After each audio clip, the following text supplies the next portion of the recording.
Hi guys, once again this is Alan from Aqua Clearwater SA. Thanks for joining. Just going to have a little bit of a chat of my aquarium, my fish tank, my aquascape, whatever you want to call it. Yes, this has been running for about 12 years, not the exact tank.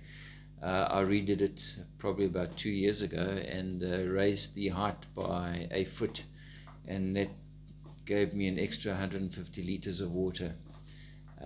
Which helps a lot because I used to always have to bend my neck to look at the tank and see what was happening. Now I can just stand up straight and see what's happening and check it out. So it's helped a lot. It's a low-tech tank, no CO2, not great, not high maintenance, not high. It's pretty easy to keep. I'll explain to you exactly how I did it. As I say, I haven't used CO2. Years ago I used to use a little bit of CO2, a DIY CO2, and it helped a little bit. It's not the real thing, but it helped a little bit. I did get a bit of growth out of it. But if you're going to do it for years, you might as well go and buy a CO2 unit, a canister and a CO2 unit, because spending the amount of money on ingredients eventually adds up to about the same amount of money that you would spend on a proper unit. So yeah, DIY or proper unit, just think about it. I mean, as I say, for 2 years, if you spending it on all of these ingredients, you're going to be spending the same amount of money. But I have a bit of a problem with black algae, and that's it tends to stick on some of the substrate, on the rocks and the slow growing plants, especially the slow growing plants like my Java fern and my Anubias. And what I do is I just, as you know, the Anubias, the roots go around a rock and they tighten themselves onto the rock. So I just take the Anubias out and put a bit of Jick on it, you know, the Jick solution, and that tends to clean it, you know, and then I wash it off thoroughly with water. Then I might take some of the rocks out as well and dip it in the bleach, and that also kills the black beard algae. And this I have to keep on doing all the time. Years ago I had a Siamese algae eater, and I bought it a little bit too big, and it ate a little bit of black algae, but eventually they get lazy and they start taking the easy food that you give them.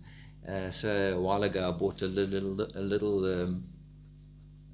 algae eater, a small one, a little juvenile, and he seems to be doing the trick. And he's very tiny and he's quite cute, and he eats around the leaves, and he chops his black algae.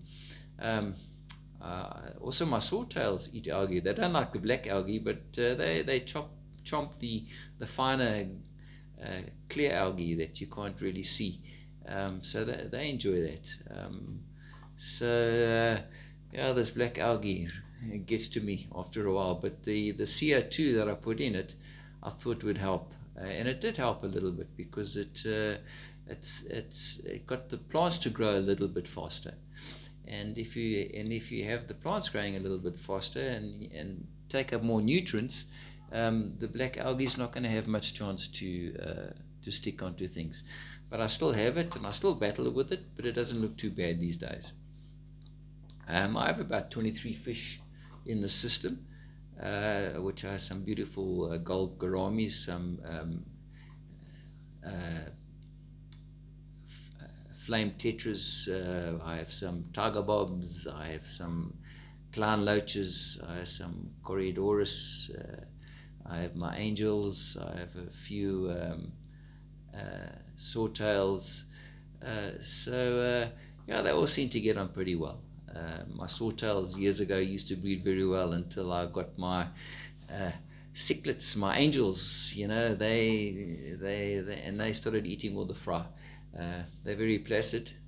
They don't fight, but and the other fish don't really seem to bother them.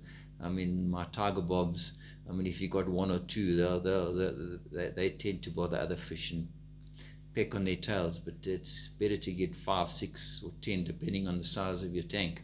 Let them swim around as a shoal. And my clown loaches are exactly the same. They're very shy. They come out in the evening, but they like the tiger bobs because they think they're family, because they look the same. Okay guys, but let me just mention that the substrate I use is potting soil, and about 1.5 inches, and then I'll take a gravel mixed with a pool sand and place that on top, also about 1.5 inches. I think when I do it again, I'll probably do 2.5 inches of both. And then the rocks I use, the bogwood that I collect, I always boil. I've got a big tub, a metal tub, and I boil it.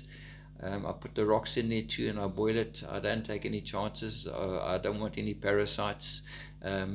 People say that you can just take a rock from anywhere, wash it and put it into your tank. I've done it and seen horrible things come out. We do not live in the alpine lake area in Austria. You know, we haven't got that beautiful pristine water and pristine water conditions. So you got to take care, guys. You got to be careful. I have 2 pumps which I run, one of 800 liters an hour, and the other one's about 400 liters, and I have an air stone.